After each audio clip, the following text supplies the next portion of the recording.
I'm Dr. Hannah Rudman. I'm co-director at the Thriving Natural Capital Challenge Centre at SRUC, Scotland's Rural College, and my work focuses on how digital and data innovations can help the natural economy sector address these grand challenges that we face: climate change, food safety and security, the loss of biodiversity, and so on. So we're going to hear now from some SMEs who are leveraging digital tech and tech innovation from space technologies and satellite data and blockchain to drones and AI and vertical farming. All of these brilliant new technologies being used to address the harsh realities that we face and beginning to reshape practices for food production and a fair and just transition to net zero and more regenerative practices. So I'm going to ask each of the businesses here now to introduce themselves. Sarah, could I start with you? Of course, thanks, Hannah. I'm Sarah Minimus and I'm Chief Operating Officer at Ecometrica.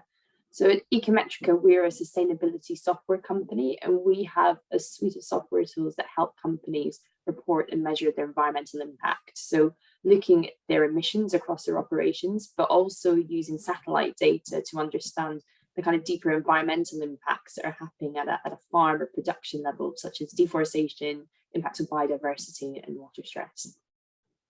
Fantastic, thank you. Alex, can I ask you to introduce yourself? Thanks, I'm Alex. I'm project manager at Trade and Space. So Trade and Space integrate the insights from geospatial technology like satellite imagery. We're looking at agricultural insights and sustainability measures, and we integrate that into blockchain supply chains. The reason we use blockchain is that it requires or enables automation and transparency in the supply chain, and it's tamper-proof. So that's a summary of us. Thank you. And Benita, please introduce us to your company. Hi, I'm Benita Rajani. I am Product Director at Liberty Produce. We make hardware and software. We essentially work on developing technologies for indoor farming more broadly. I won't say vertical farming specifically because it's much broader than that. So everything from lights to the control systems that are required to control every aspect of a farm and levels of automation.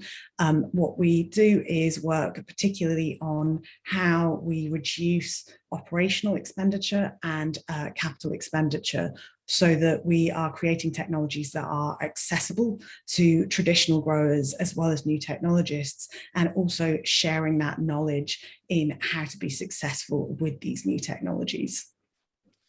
And Benita, can you tell me what challenges you are seeking to address by introducing these new technologies?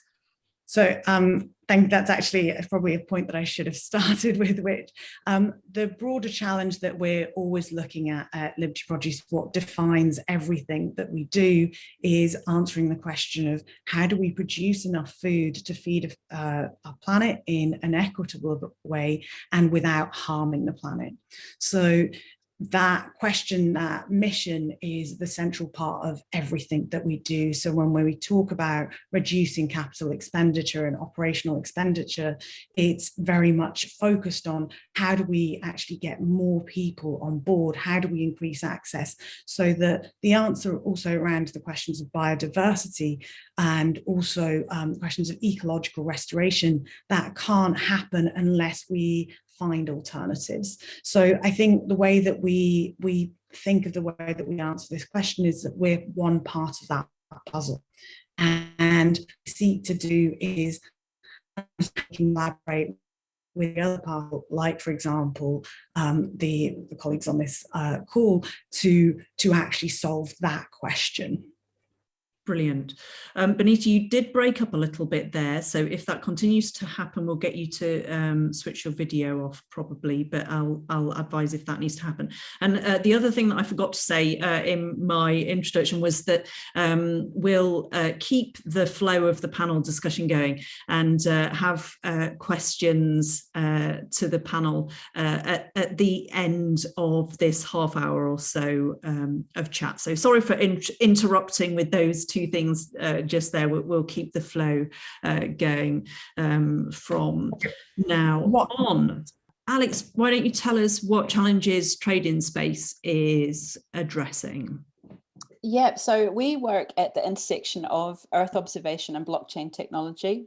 So that in itself presents quite a few challenges. Earth observation or satellite images are huge. It's big data.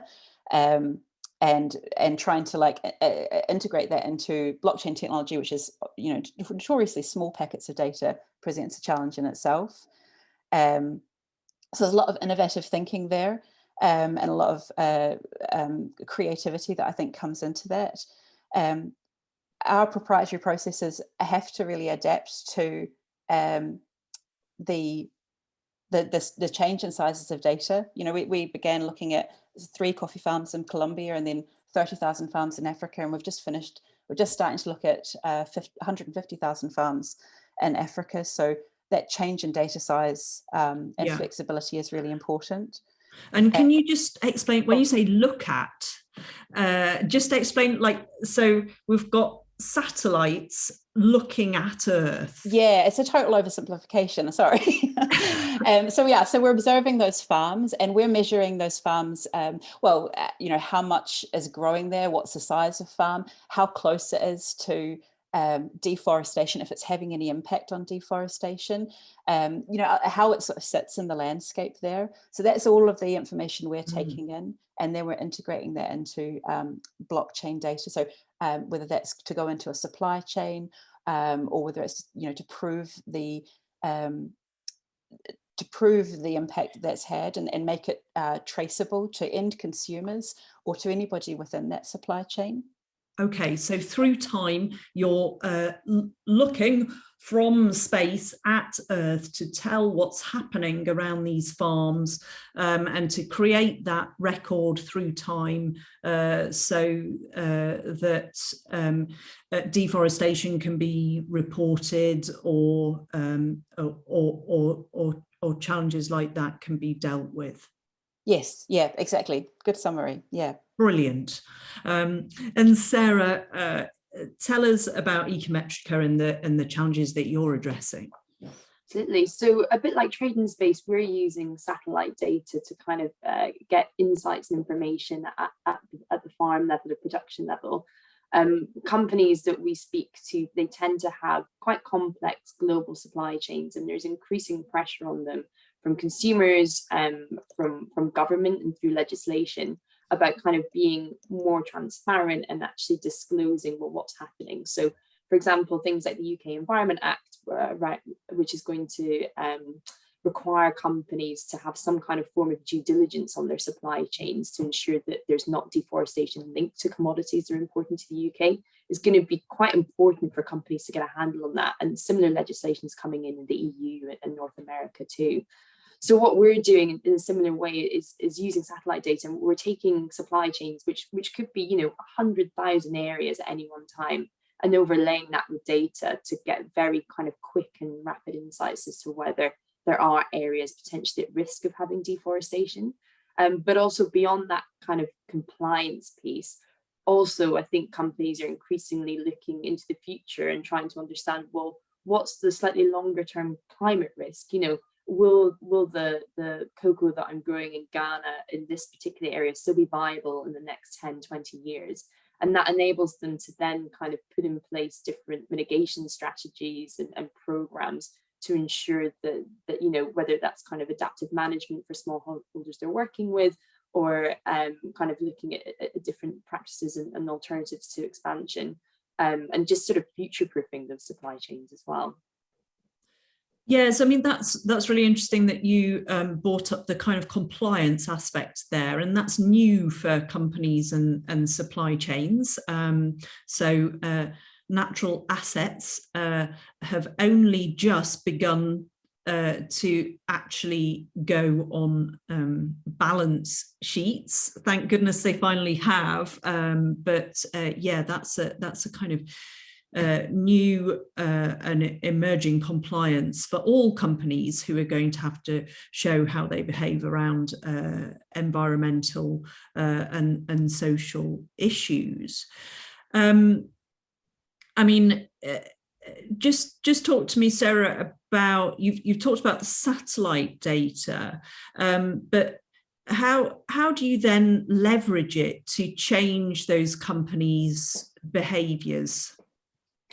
So a little bit of it will come from companies wanting to change, but I think when the data is there, then it becomes a little bit difficult to ignore. And I think part of what we do in our kind of value is not just kind of throwing data at companies. You know, maps are great and you can learn so much from them, but they're not the most easy to interpret. And realistically, if you're a decision maker in a company, you're probably just going to want a number or a graph or a chart. And that's what we're trying to do. We're very kind of user facing in terms of taking that data value chain. So it's about not just providing the data, but I suppose the analytics and the kind of make it easily ingestible for those companies. So they're understanding, well, of those 100,000 areas, actually, we've got 50,000 that look like there's a real risk of, you know, encroachment into a protected area or deforestation. And when it's flagged up like that, it becomes very difficult to ignore.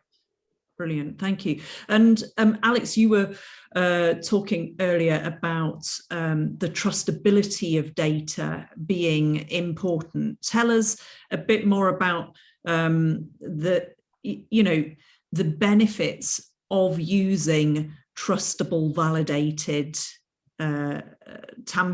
tamper-proof data. Yeah, well, I think consumers, you know, climate change now is something that is affecting our lives now, and I think more and more consumers are demanding to know that the goods that they're buying are being produced ethically and sustainably. So being able to provide that auditability through a supply chain is really crucial. Suppliers know that that's not just something that they need to prove because of legislative changes, like Sarah was saying, but also because we're kind of demanding it as consumers ourselves. Excuse me. So, yeah, I think it's hugely important to be able to have something that, you know, is immutable, is tamper-proof in that supply chain, and you can trust that the information you're getting about the impact that product has had is true. Yeah, brilliant. Benita, you're back, having told all the gamers to cease and desist. What data are you leveraging at Liberty Produce, and what success is that kind of, or benefits is that presenting for you? So this is an interesting question. Yeah, I'm sorry, Benita, I think we better turn your camera off if you don't mind. Okay, so we've got the people and the crop. Tell us a bit more about that. So at Liberty, we obviously are working with data through a particular principle, which is engineering through growing. So we are looking for data from the crop, but we're also trying to understand, in some sense, we have two users. So we have the users in terms of the crops themselves and the customer and the grower, essentially. So what we're doing in terms of our data points is you're not looking for just the crop data to maximize yield, but you're also looking at feedback and data points from the users. So when I say we're engineering through growing, that's what I mean. We're trying to understand and develop those optimum conditions for those crops. So what we will do in a research facility is use, say, for example, a multispectra light. And in order to understand the absolute optimum light recipe for a particular crop, Once you have that optimum recipe, it enables you to then optimize your engineering and make a light that is specific to that crop. So you're reducing your capex and your opex in that sense, because you're not having a waste, you're not basically wasting light or also wasted in terms of LEDs and light spectra that you don't need in order to get that optimum result.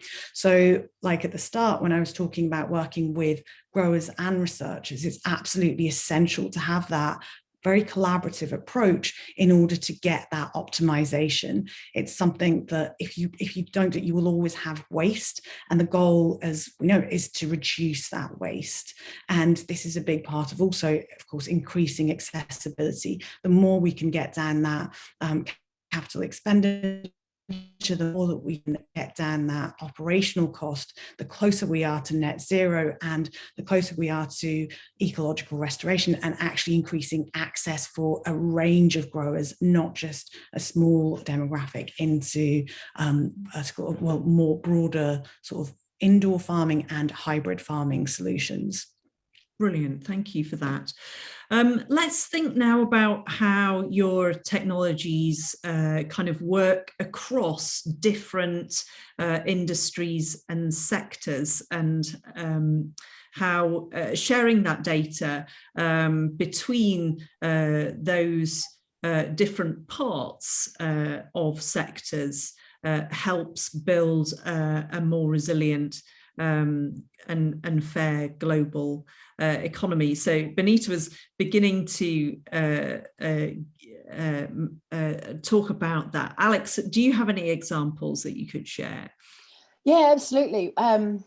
So one of our crops that we're looking at specifically at the moment is coffee. And in July of 2021, there was quite a severe frost that sort of rippled through the Brazilian coffee growing regions and actually devastated about 15% of our global supply of coffee. So that obviously has knock-on effects, huge price volatility, supply contracts aren't being honoured. So as a trader, it's quite a difficult life, but as a smallholder farmer, your livelihood is completely wiped out. So our technology at the moment is being looked at to use and to enable micro insurance contracts.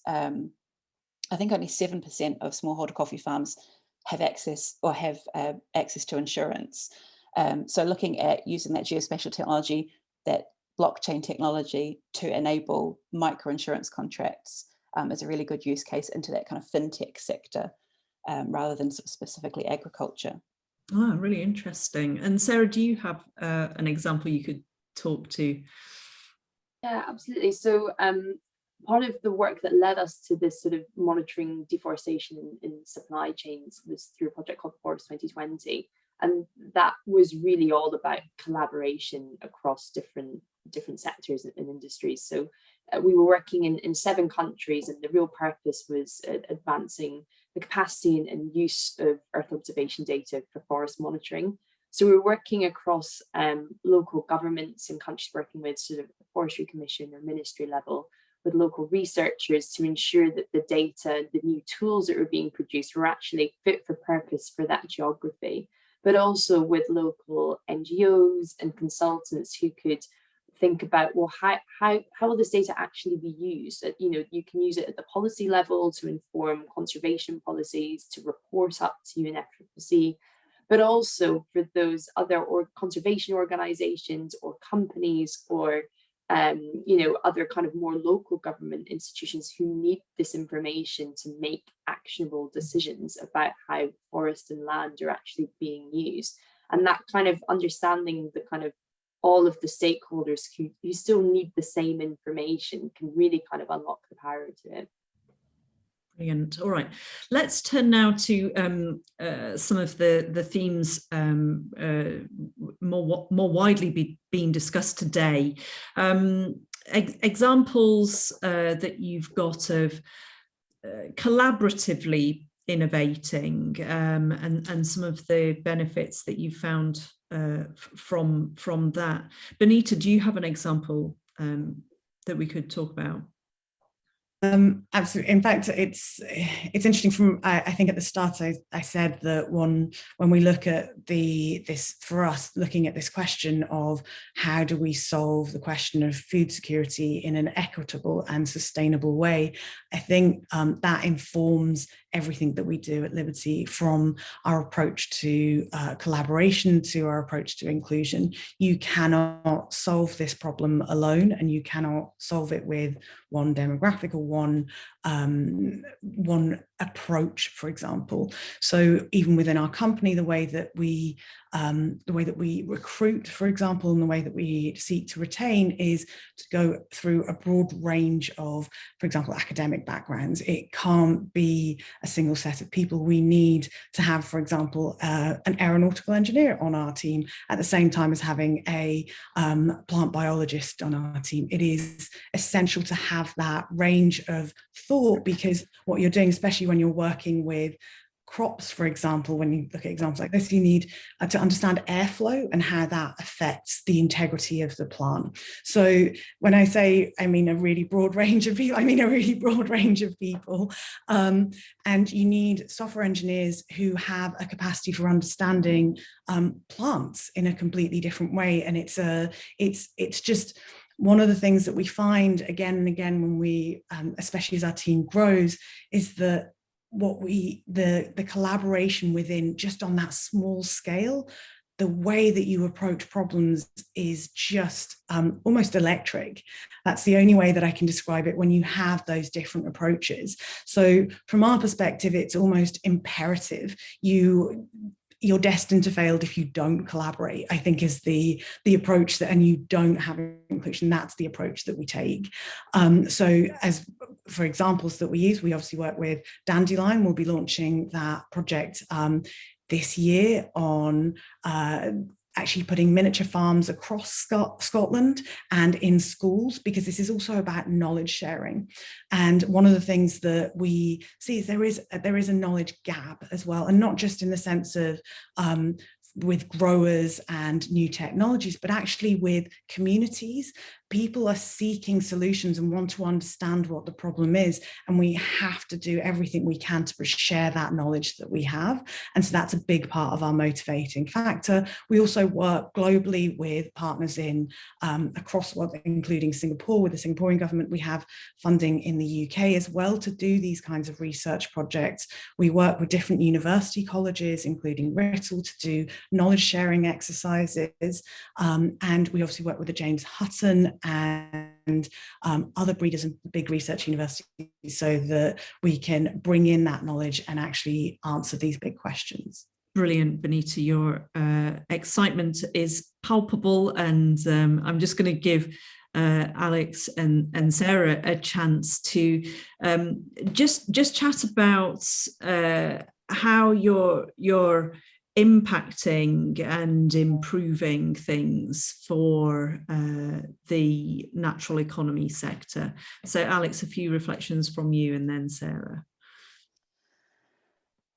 I think our motivation is to drive a better understanding of how space and blockchain technology can improve and promote sustainable agricultural practices.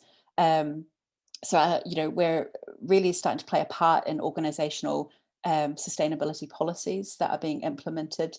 There's obviously that legislative drive for these organizations to kind of take that action, but it's a really positive thing as a wee small Scottish startup to be able to have those kind of impacts on the global supply chain, to bring that transparency and understanding of what we need to do. Thanks, Sarah.